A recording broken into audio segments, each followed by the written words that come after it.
Okay, so coming out of week 7 and going into week 8, one of the biggest changes that I experienced is bra size and bra. Uh, and just the growth of my breast in general. Also, TMI, but I'm gonna say it, it's just a natural part of life. Areolas, they also enlarged as well, which I was like, what is happening here? So that was a little bit different for me as well. And so, I mean, like I said, it's a part of the pregnancy journey for me. I don't know if that happens to everyone, but yeah, definitely bra size and all of that increased. So that was one of the first kind of signs or changes that I saw in my own body. Another thing that was happening for me prior to pregnancy, I was actually having quite a bit of breakouts. I do think it was hormonal related. Once again, going back to the discussion of me talking about needing to get an appointment with my doctor just to make sure everything was okay. I don't break out. I don't have skin issues. It's never been my thing. I didn't even really have a lot of, teenage acne or anything like that. And I'm grateful for that. But it was just out of the norm for me to have acne. And I had quite a bit. You'll even see in the How I Found Out video that I have, some breakouts. Now, the breakouts were much worse prior to that video. I don't even think if I had any makeup on, it might have been a little bit. But the breakouts were much worse prior to that. And so in looking back, I know my skin started to get better, but I couldn't really pinpoint why. And I was kind of like, what is happening with my skin? Because I was like, oh, maybe the new bar of soap that I use. And it wasn't new. I was using some different acne products, and I wasn't really changing it up. But I was more of a soap and water girl. I know that's bad. Don't do as I do. I was a soap and water girl, so I would literally just hot water, rag, soap, unscented. Okay, unscented doesn't help. I know all the estheticians and skincare people are like their skin is crawling right now, me telling them that. But it worked for me. Honestly, the reality is a lot of times when I would use skincare products, they would break me out more. And I know that happens. Sometimes I just wasn't willing to fight the good fight to get to the part where your skin looks glowy and dewy and all of that at the other end of it. I was like, why change it when hot water, taking my makeup off at night, I do that. Works for me. And I don't wear a lot of liquid foundations. Usually I wear tinted moisturizer as just a light day. And or if I want to get, a little more fancy, I'll put some powder on top of the the tinted moisturizer. But I do have a foundation. I do have a Fenty foundation. Like if I'm going somewhere getting dolled up, I'll wear that. But I'm not even wearing that now. I'm wearing my tinted moisturizer right now. So the main thing for me was the skin clearing up. Was like, wait a minute, what's going on? So that was another sign that my pregnancy was taking hold. And I kind of got the pregnancy glow early on. I say that because my skin had cleared up so much from what I had been experiencing that it was just like a game changer. I was like, what is happening? What is going on? Girl, you looking good. I was feeling myself. I was like, what's going on? So my skin clearing up, my bra size were 2 other signs. And that was pretty much weeks 7 and 8. Now, and also in week 8, another thing that was going on is that I was feeling extreme bloating. I was definitely not showing yet, but I felt like I couldn't even put a pair of pants, like even stretchy house pants on, like my pajamas, without feeling like that pressure of just the elastic band on my skin. I just couldn't do it. So I had to wear dresses and skirts because it was just that bloating feeling was overwhelmingly present for me during that time. And I never bloated during any of my periods or anything. So this was a symptom I had never really experienced before, bloating, but I definitely was bloating. Even just my stomach was kind of and it was, like I said, I wasn't showing it. It was too early really to even show, but definitely just the roundness of my stomach and the pressure that I was feeling of even wearing pants, that was bloating. So that kind of presented itself in those first few weeks as well. So those are a couple of the symptoms that I experienced. Now that did eventually go away, probably in week 9 and 10-ish. I never really felt that feeling again. So in week 8, we finally get to go to the doctor. So as I told you guys passionately earlier, I was just like, oh, why does it take so long to go to the doctor? Now, during this time, the doctor that I had, I decided to go with a different doctor. I think that's pretty common for a lot of women as well, changing OBGYNs, which is unfortunate. You want to have an OBGYN that you trust and that you have a long-standing relationship with. But for me, it was just about making the best decision for me as a Black woman. Black maternal health is real. Now, I have always only seen Black female doctor OBGYNs for my care, but I just wanted the best. So I looked up the best that I could find in my area, where I would deliver, what hospital it was. All those things played a factor in the decision that I made to change my OBGYN from the OBGYN I had seen for my annuals and all of that. And like I said, they did a good job. They were a great location. I didn't have any problems with them. But the one thing that kept sticking out to me in my mind is like, I drive 40 minutes to get my hair done. I could do the same for my baby. So if the best doctor is not the closest to me, I'm okay with that. Now, I will say, Carrie and I, and this is, I guess, more of a talk for future videos, we'll always have a contingency plan in the event, okay, what if we can't get there or whatever. But for me, it was about going to the best that I had access to. Once again, we pay for this insurance. It was in my network, and I just really felt confident. Also, the other thing about this doctor is that I not only had sorority sisters that have been to that practice, but also my mom, aunt, cousin, they have been to the same doctor. So there was some confidence there, and I guess, if you will, some insider information for me on making that decision to go with the doctor that I ended up choosing for Baby Bird. So other thing to talk about during that is the most exciting thing happened during that time. We confirmed our pregnancy, which was super nerve-wracking. I think I maybe have a clip of when we went to the doctor, so I'll insert that here so you can kind of be in the moment with us as we experience this for the first time. So I'll drop that here. Okay, babe. So how do you feel? I feel pregnant. You feel pregnant? Yes, I feel What pregnant. about me? Yeah, we're not talking about you. You're talking about me. You asked me how I feel. I feel pregnant. I am so nervous. I don't know why. It wasn't until I got here that I felt nervous. I don't know. Everything will be alright. It will. I'm like, I want the baby to be okay. Like, oh, Lord. Everything will be alright. Yeah, so I'm hopeful that we'll get to see the baby today. I don't know if that'll happen. I know that they're going to confirm that I'm pregnant. And also, I'm going to a new OBGYN, one that I would prefer to deliver with. So that's nerve-wracking too, because I've never met this doctor. But she comes highly recommended. Yeah. I guess we're going to go in here and see what having a baby is about. Yeah. Let's go find out. Let's go find out. All right. All right, babe. So we have completed our first appointment. We're now going to celebrate with Chick-fil-A that I hope I can eat, because I still don't really be wanting stuff. How do you feel? Got a headache. Why you got a headache? I don't know. That's why I was just asking you for Tylenol, babe. Oh. You can't be having pregnancy side effects. I don't know. Maybe I just need to eat. Yeah, you probably are hungry. So we're gonna eat. He's more excited than he looks, I swear. Yeah, I'm just tired too. Yeah. It was a lot of information too, so it was a lot of information, babe. Yeah, it was. Did you like the doctor? Yeah, she's cool. Yeah, she's a very nice doctor. So yeah, my stomach's growling now. So just wanted to check in.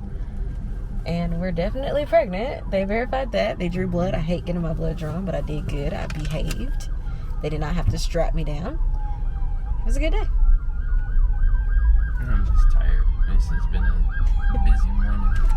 And I didn't really sleep last night. Why? Because you were what? Excited about the baby. You were excited, weren't you? And now my head hurts. I don't know. Is you're hungry, that's all. We're gonna eat and yeah. Celebratory Chick-fil-A. Hopefully I like this. Talk soon, bye. Then after that appointment, as you can see, like I said, or maybe you didn't see in the video, we did get to hear the baby's heartbeat, which was like the best. It's one of my favorite things to do. I almost bought one of those Doppler things, but Carrie said don't, so I didn't. And so that was the best. Like the best. It was the highlight of my first trimester. I don't know if anything will top it. Around this time, I start guessing the gender of the baby, Baby Bird. And so I won't spoil it for you guys. But we, at this time, start guessing the gender of the baby. So I am feeling very confident about having a boy.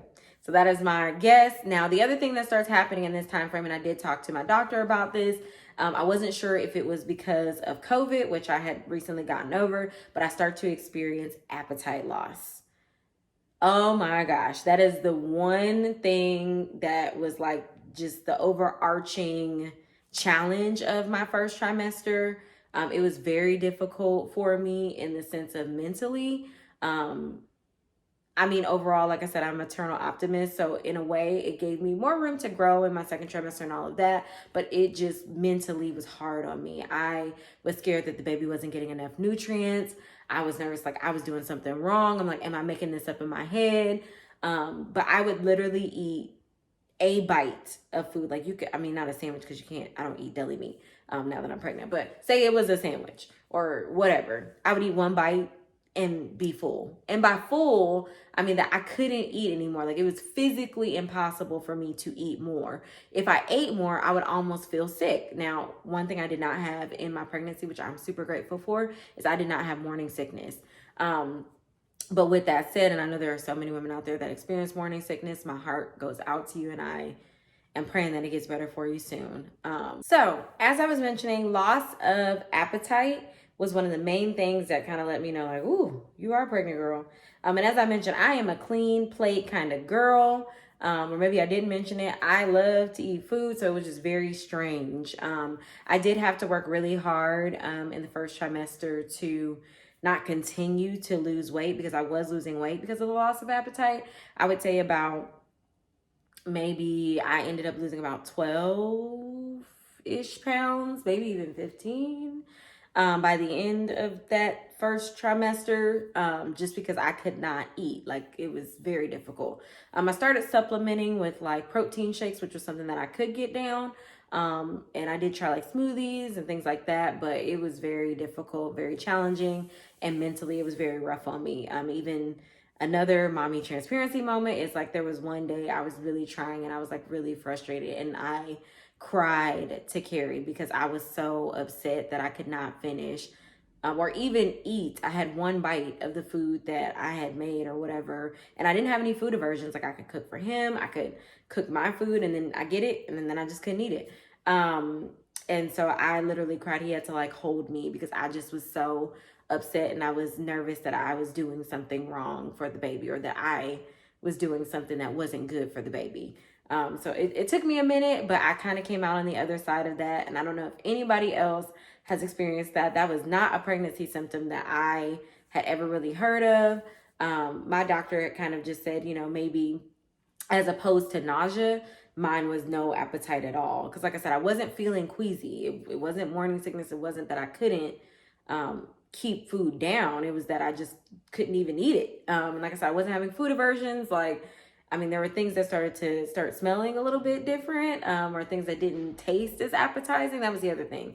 Nothing tasted good either. So anything that, even things that I loved, just didn't. I was like, ugh. And like I said, I don't know if that was COVID because of the loss of taste, but it still kind of stuck around for several weeks after my COVID symptoms should have subsided. So I'm not sure which of the two it was as far as like the way things tasted. But just nothing tasted good. I even said to Carrie kind of when I was crying, I was like, am I ever going to enjoy eating ever again?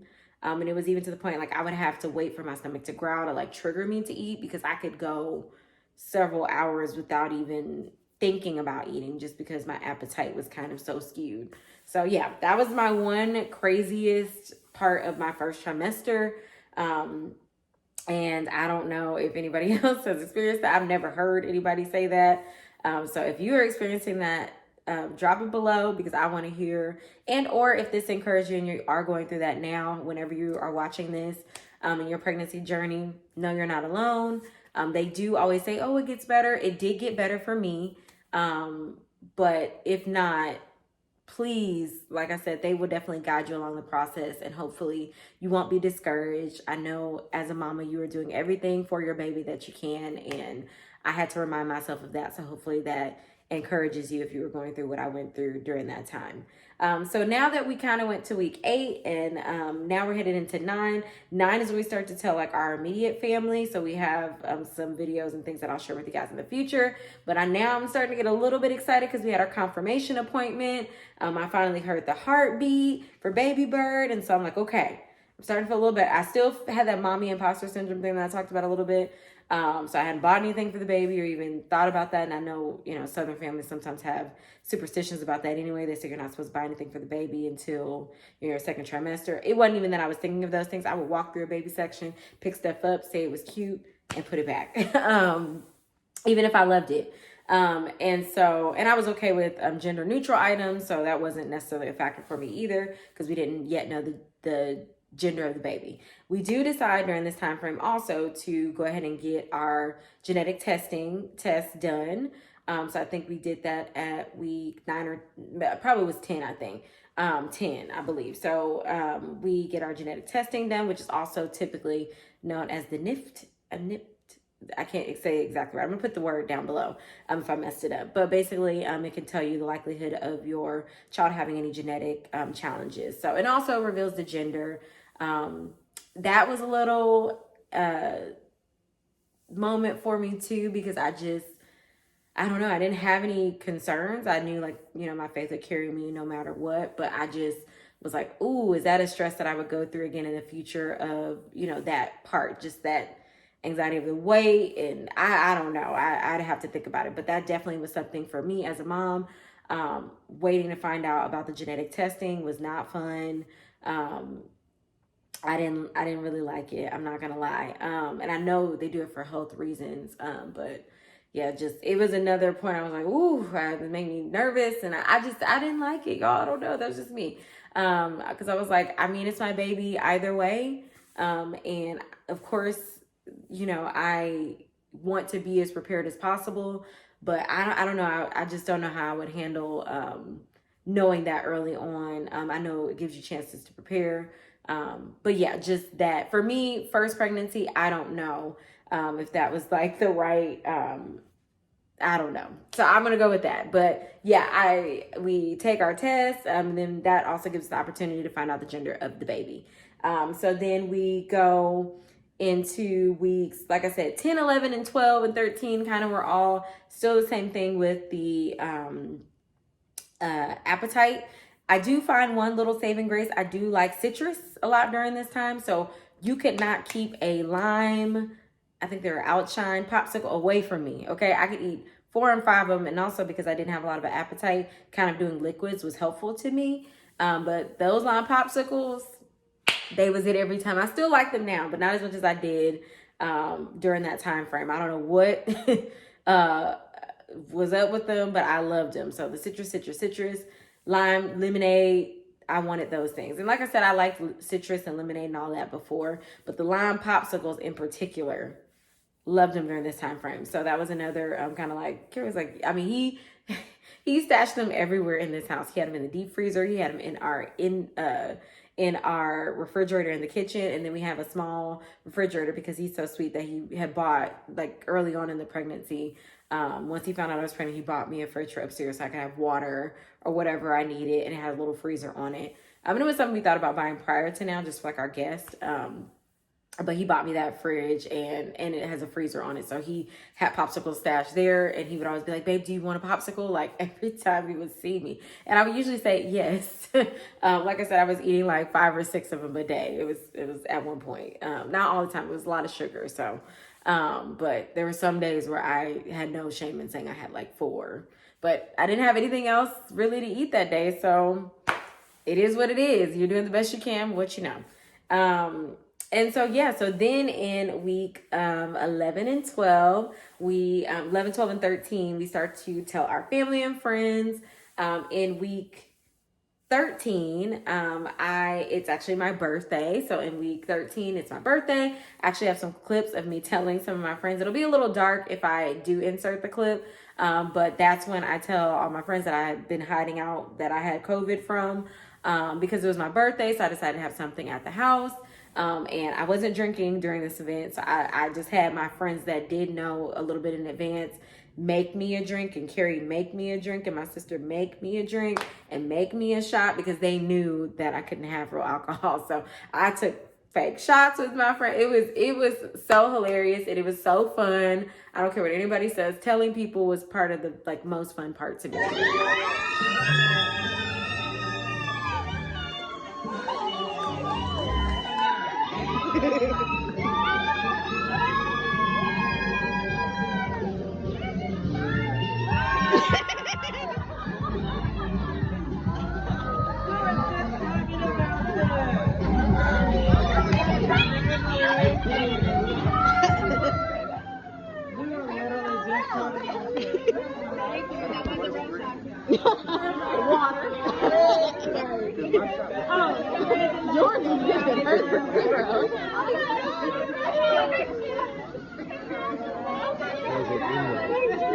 So yeah, so that was super exciting. And then also we recorded like our pregnancy announcement for social media during that time. What else did we do? We start planning a gender reveal, because I didn't want to do a gender reveal. I was like, I don't want to do it. I don't care. I don't want to plan another event. I'm tired. But then my friends decided to host it for me. So I decided to go ahead and do that. So we start talking about the idea of a gender reveal and deciding that we're going to do that. But that's really most of my first trimester updates. I hope that I covered everything. I might have missed a few things, but if I did, I will kind of go back and add any other highlights into it. But I think that I covered everything that kind of happened in my first trimester. So this was a fun and exciting time for me. It was a nerve-sighted time for me, but I think overall it was just a time that I felt most grateful for. I know that those first early stages of pregnancy are really not only special because you're newly learning a lot about your body and yourself, but just, I don't know, your body's doing a lot. And even one of the things that like helped me through that time is meditating on a song, Little Miracles, or I'll put the name of the song because I forgot now. And Pregnancy Brain did. I had a couple moments. So Pregnancy Brain did set in. Also, I forgot to say that in the first trimester. I was leaving a phone message for someone and I completely forgot my cell phone number. I was like, and like, I'm not a person that's really forgetful at all. So I was like, wow, this is what they mean. Anywho, but one other thing that like really encouraged me, I started kind of getting into a place where I wanted to prepare my mind, flood my mind with positive thoughts, because it is a very nervous time and exciting time. But I just kept playing this song, Million Little Miracles, over and over and over and over and over and over and over. I mean, I can't even tell you how many times I played that song every morning, every night, when I wanted to go to sleep, when I was worried, when I was nervous. I just kept saying that because I believe that babies are little miracles. So, and I knew that if God gave me this little miracle, he was going to see it through. So that was one of my most encouraging highlights for me. So find something for yourself that will continue to encourage you during your pregnancy, in those moments where you are a little nervous or you just don't know what to do. I would say that that was one thing that really brought me to the other side of those feelings, and like still feeling it and still like learning more, reading more of what you can about what's happening with your body. But that was really just something that kind of centered me in a place that if I was going off the deep end, even with the appetite thing, I was like, you know what? This baby's a miracle. It's going to get what it needs. God's going to bring me where I need to be. So that would be my other encouragement, or my final thought back to you for your first trimester. Find something that you can meditate on that is positive. Also keep yourself low stress, keep your life low stress. There are going to be things that come that test you, but just learn to prioritize yourself and your baby, and find those also that will help you do that. Because that there are times when I had to be reminded by other people, like Simani, because I do sometimes do the most. I know that about myself. I'm very self-aware. But I think that that was something else that encouraged me too. So thank you for watching Rocking with the Robbins. Thank you for joining us and joining my pregnancy journey. This is our first trimester update, my first sit down video with you guys. I plan to do more. My hope is that now that I'm in my second trimester, I can do some little inserts or updates maybe every 4 weeks, 2 weeks. I don't know yet. Don't count me committed, but I will give you more updates than what I have done now.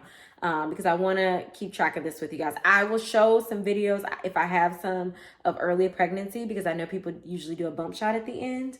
But my bump right now is bigger than the bump it would have been for first trimester. So I will find some video clips or pictures to insert for you guys at the end of this vlog, so you can see how I was tracking at this point as far as what my bump looked like. So thank you for watching. Feel good.